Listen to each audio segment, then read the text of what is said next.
আসসালামু আলাইকুম। আজ আপনাদের দেখাবো কিভাবে সালোয়ারে খুব সহজে ডাবল পাইপিং লাগাতে হয়। ভিডিওটি না টেনে পুরো দেখার অনুরোধ রইল। তো প্রথমে আমরা এখানে 2 ইঞ্চি পরিমাণ ডাবল কাপড় নিয়েছি। এর উপরে দেখুন এভাবে চিকন করে 1 ইঞ্চি পরিমাণ কাপড় নিয়ে উপরে একটা সেলাই দিয়ে নিচ্ছি। তো এভাবে করে সেলাই দেওয়ার পরে আমাদের এই কাপড়টা কিন্তু উল্টাতে হবে। উল্টে নিয়ে চিকন করে একটা পাইপিং বের করে নিতে হবে। তো এভাবে দেখুন আমি চিকন করে একটা পাইপিং মতো বের করে নিচ্ছি। এই কাপড়টা এমনভাবে বের করবেন যেন আমাদের এই যেটা পাইপিং এটা কিন্তু একটু পুরো মতো মোটা মতো লাগবে এবং দেখতে সুন্দর লাগবে, সেভাবে তৈরি করে নেবেন। এরপরে দেখুন এই যে আমাদের সোজা পিঠ, সোজার উপরে নিচের দিকে সোজাভাবে নিচের কাপড়টা রাখতে হবে। তারপরে কিন্তু এভাবে করে সেলাই দিয়ে নিতে হবে।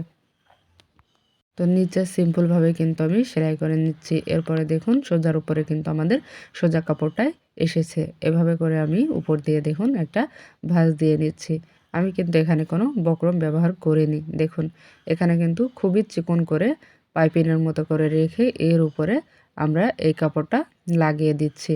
তো এইভাবে করে দেখুন খুব সহজেই আমাদের ডাবল পাইপিং তৈরি হয়ে যাচ্ছে। এখানে কিন্তু আমি কোনো বক্রমও ব্যবহার করছি না। তো এভাবে করে কিন্তু আপনারাও খুব সহজেই পাইপিং দেওয়া সালোয়ার তৈরি করতে পারেন। আমার ভিডিওটি ভালো লাগলে প্লিজ সাবস্ক্রাইব করে দিবেন আর পাশে থাকা অল বাটনে ক্লিক করে রাখবেন যেন প্রতিটি নতুন ভিডিওর নোটিফিকেশন সঙ্গে সঙ্গে পেয়ে যান। দুই পাশে 2টা সেলাই দিয়ে আটকে নেওয়ার পরে দেখুন আমরা আরও 2টা সেলাই কিন্তু দিয়ে নিচ্ছি। আপনারা চাইলে ভিতরে আরও সেলাই দিয়ে নিতে পারেন। তো আজকে এ পর্যন্ত। আল্লাহ হাফেজ।